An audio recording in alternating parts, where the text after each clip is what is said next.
Namaskar. Congratulations to all of you. Always you are special for me, or I am really happy to feel for our today's communication topics. তো আমাদের আজকের যে communication টপিক্সটা তা হলো অনেকগুলো খাঁটি প্রশ্নের মধ্যে একটা অন্যতম প্রশ্নকে নিয়ে। তো সেই প্রশ্নটা কি আমি তোমাদের বোর্ডে দেখাচ্ছি, কেমন? দেখো, প্রশ্নটা হচ্ছে two visit Tuticorin, Mangalore and Paradip. তাহলে তুতিকোরিন, ম্যাঙ্গালোর এবং পারাদীপ ভ্রমণে one does not require to go to, একটা জায়গাতে যেতে প্রয়োজন নেই। তুতিকোরিন, ম্যাঙ্গালোর এবং পারাদীপ ভ্রমণে আমাদের একটা জায়গাতে যাওয়ার প্রয়োজন নেই। সেই জায়গাটা কোনটি? এখানে অপশন দেওয়া আছে। A number Tamil Nadu, B number Kerala, C number Karnataka, D number হচ্ছে উড়িষ্যা। তো এগুলোর মধ্যে which is the right answer? তো সঠিক উত্তরটা কোনটা হবে আমাদেরকে জেনে রাখতে হবে। কিন্তু দেখো, এবার তার মধ্যে একটা আমি মজার ব্যাপার শেয়ার করছি, ঠিক আছে? তো সেই মজার ব্যাপারটা কি বলো তো? সেই মজার ব্যাপারটা হচ্ছে আমাদের যে এই স্টাডি প্রসেসটা আছে, সেই স্টাডি প্রসেসটা হলো IAS study from 3 standard student. মানে যে স্টুডেন্টটা ক্লাস 3-তে পড়ছে, ঠিক আছে, সেই স্টুডেন্টটা যাতে খুব সহজে এই প্রশ্নগুলোর প্রোনাউন্সিয়েট করতে পারে, খুব সহজে এই প্রশ্নগুলোর মিনিংস করতে পারে, খুব সহজে এই প্রশ্নগুলোকে নিজের মধ্যে গুছিয়ে রাখতে পারে ইন ফিউচারের জন্য যখন সে এক্সামটাতে বসছে। তো তার জন্য আমরা কিছু ট্রিক্স অ্যাপ্লাই করেছি, কেমন? তো সেই ট্রিক্সটা কি বলো দেখি। সেই ট্রিক্সটা হচ্ছে এখানে যেমন দেওয়া লেখা আছে কি বাংলায়, অর্থাৎ বাংলায় শব্দটাকে যদি আমরা ইংরেজি ট্রান্সলেট করি কি বলবো? In Bengali. এখানে দেওয়া আছে বাংলায় লেখা আছে ইংরেজিতে, ইংরেজিতে শব্দটাকে আমরা ট্রান্সলেট করে কি বলবো? ইন ইংলিশ, কেমন? তো এবার মোট কথা হচ্ছে আমাদের এখানে বাংলায় যে দেওয়া আছে নিচে নিচে বাংলায় লেখা আছে, ইংরেজিতে যে দেওয়া আছে এখানে নিচে নিচে ইংরেজিতে লেখা আছে। তাহলে ইন বেঙ্গলি মানে বাংলার নিচে কি লেখা আছে? তুতিকোরিন, ম্যাঙ্গালোর অ্যান্ড পারাদীপ ভ্রমণ। তাহলে এটাকে আমরা ইংরেজিতে কিভাবে বলবো? ইংরেজিতে যখন বলতে যাব তখন আমাদেরকে বলতে হবে to visit Tuticorin, Mangalore and Paradip.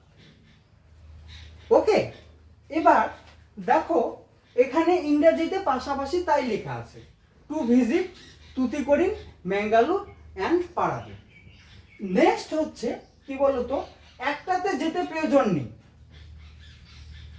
এটাকে আমরা ইংরেজিতে কিভাবে বলবো? ইংরেজিতে কি বলবো? ইংরেজিতে বলবো one does not require to go to. কেমন? কি বলবো? One does not require to go to, একটাতে যাওয়ার প্রয়োজন নেই, ঠিক আছে? তো দেখো one does not require to go to, এটার বাংলা ট্রান্সলেট হচ্ছে একটাতে যেতে প্রয়োজন নেই, ঠিক আছে? তো দেখো এবার কি বলতো, আমাদেরকে কি করতে হবে? এগুলোকে আমরা যখনই আমরা যা কিছুই বলি না কেন আমাদেরকে সাজিয়ে গুছিয়ে বলানো উচিত, কেমন? তো আমরা এখানে যদি সাজিয়ে বলতে যাই, পরপর পরপর এই তীর চিহ্ন দেওয়া যে বাক্যগুলো আছে, ছোট ছোট বাক্যগুলো, এগুলোকে আমরা সাজিয়ে জুড়িয়ে বলবো, ঠিক আছে? জুড়িয়ে বলতে গেলে কিভাবে বলবো? যে তুতিকোরিন, ম্যাঙ্গালোর এবং পারাদীপ ভ্রমণে যেখানে যেতে হবে না, ঠিক আছে? তাহলে কি দাঁড়াবে? যে তুতিকোরিন, ম্যাঙ্গালোর এবং পারাদীপ ভ্রমণে যেখানে যেতে হবে না। অপশনে দেওয়া আছে কি বলতো, ক নাম্বার তামিলনাড়ু, খ নাম্বার কেরলা, গ নাম্বার হচ্ছে কর্ণাটক, ঘ নাম্বার হচ্ছে উড়িষ্যা। এগুলোর মধ্যে কোনটা সঠিক উত্তর সেটাকে আমাদেরকে জেনে রাখতে হবে। কেমন? পাশাপাশি দেওয়া আছে দেখো যে two visit Tuticorin Mangalore and Paradip, সাজিয়ে লেখা আছে। ছোট ছোট করে সেন্টেন্সগুলোকে ভাঙিয়ে আমরা তীর চিহ্ন দিয়ে দেখিয়েছিলাম, সেটাকে কি বলতো সাজিয়ে দেওয়া আছে, সাজিয়ে লেখা আছে একসাথে। কিভাবে লিখেছি যে two visit Tuticorin Mangalore and Paradip one does not require to go to. কেমন? তার মানে যে তুতিকোরিন ম্যাঙ্গালোর এবং পারাদীপ ভ্রমণে, হ্যাঁ, একটা জায়গাতে যেতে হয় না, সেই জায়গাটা কোনটা? এখানে অপশন দেওয়া আছে কি, A number Tamil Nadu, B number হচ্ছে Kerala, C number Karnataka, D number হচ্ছে Orissa. Which is the right answer? তো Kerala, Kerala is the right answer. Okay, তো এখানে এখানে কেরলা হচ্ছে, খ নাম্বার কেরলা হচ্ছে সঠিক উত্তর। ঠিক আছে, এখানে Kerala, Kerala is the right answer. কেমন? তো দেখো এবার এবার হচ্ছে আমরা যে প্রশ্নটা শুরু করেছিলাম আজকে, অনেকগুলো খাঁটি প্রশ্নের মধ্যে যে অন্যতম একটা প্রশ্ন নিয়ে আমরা প্রশ্নটাকে শুরু করেছিলাম, সেই প্রশ্নটা কোনটা ছিল বলো তো? যে এইটা, two visit Tuticorin Mangalore and Paradip one does not require to go to. এটা ছিল আমাদের প্রশ্ন। এটার উত্তর আমরা কি পেয়েছি? এটার উত্তর পেয়েছি হচ্ছে কেরালা। কেমন? কেরলা আমরা এটার উত্তর পেয়েছি। তো এবার এখানে আমাদেরকে নেক্সট স্টেপ কি করতে হবে বলো তো? যে কেরলা সম্বন্ধে আমাদেরকে সামান্য ধারণা রাখতে হবে। ঠিক আছে, তো হ্যাঁ, কেরলা সম্বন্ধে আমাদের বিস্তারিত ধারণা রাখতে হবে। তো আমি তোমাদেরকে কেরলা সম্বন্ধে সামান্য ধারণা দিয়ে রাখছি। কেমন? এবার কেরলা সম্বন্ধে সামান্য ধারণা আমরা কিভাবে নেব বলো তো? এখানে দেখো পরের স্টেপে দেওয়া আছে অ্যাবাউট কেরলা। ঠিক আছে, তো এবার আমি কেরলা সম্বন্ধে তোমাদের একটু ধারণা দিয়ে রাখছি। কেমন? তো দেখো, কেরলা হচ্ছে ভারতের একটি রাজ্য। আমাদের যে ভারতবর্ষটা আছে সেই ভারতবর্ষেরই একটা রাজ্য হচ্ছে কেরলা। ঠিক আছে, তো এবার কি বলতো, কেরলার যে রাজধানী সেটা হলো কি বলতো? তিরুবনন্তপুরম।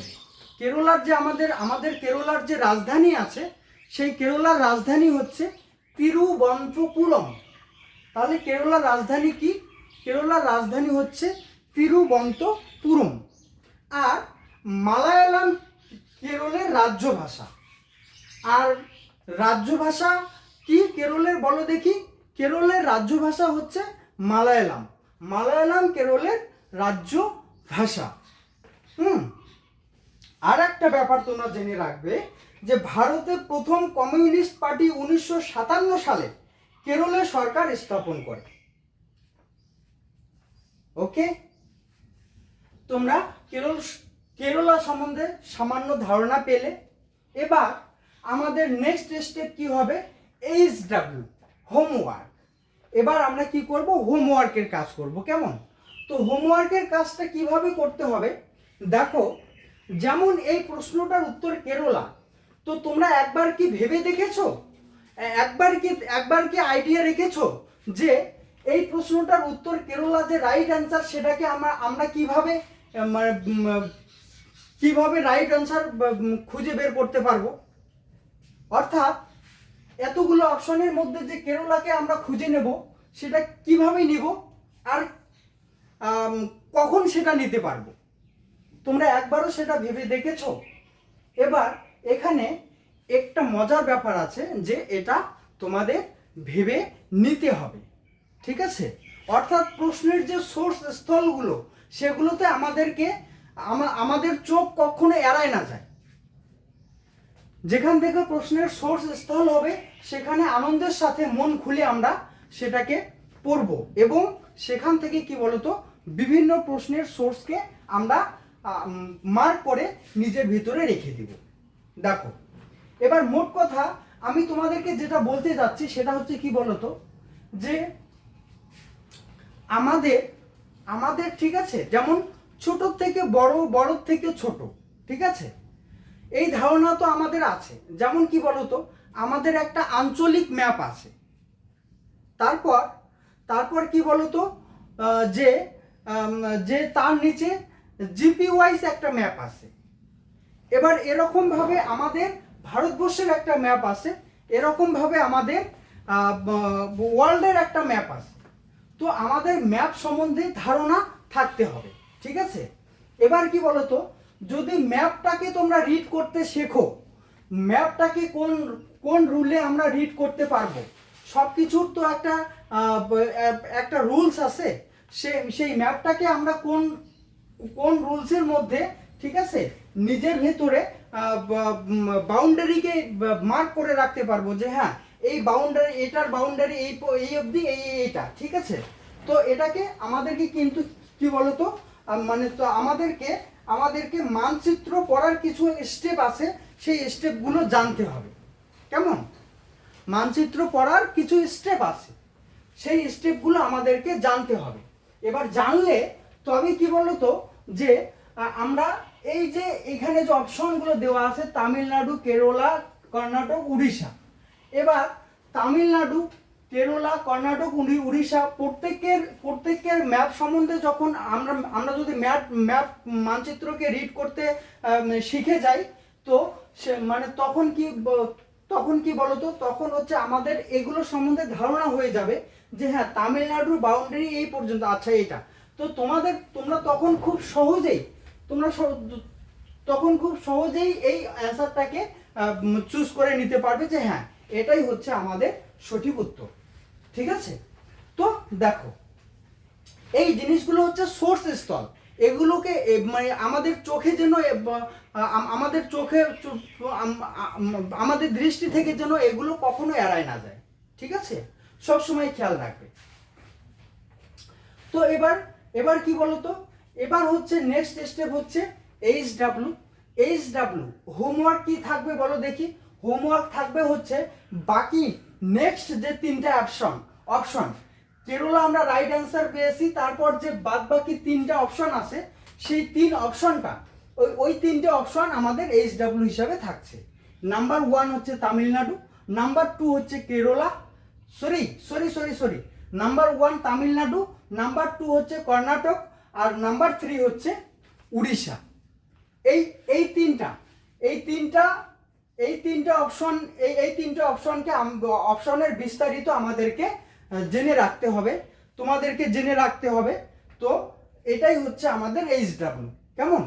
তো দেখো, এই অপশনগুলো যখন তোমরা বিস্তারিত জানতে যাবে, ওগুলোতে রিলেটেড কিছু তোমরা প্রশ্ন পেয়ে যাবে, যেগুলো কিনা কি বলতো, যে তোমরা ওই এক্সামে বসে রিলেটেড কিছু প্রশ্ন মানে পেয়ে যাবে। তো যখন রিলেটিভ কোনো প্রশ্ন ওই এক্সামে চলে আসবে, তখন তোমরা সেগুলোর সঠিক উত্তর কে চিহ্নিত করতে পারবে। এবার এরকম ভাবে সোর্স স্থলগুলোকে তোমাদেরকে ছোট করে নিজের ভিতরে গুছিয়ে রাখতে হবে, ঠিক আছে? এটা কিন্তু সোর্স স্থলকে গুছিয়ে রাখার একটা অন্যতম ট্রিক্স, সেটা এইচডব্লিউটা, ঠিক আছে? বাকি যে নেক্সট তিনটা অপশন আছে, সেই তিনটা অপশন সম্বন্ধে তোমরা বিস্তারিত জেনে রাখবে। কেমন?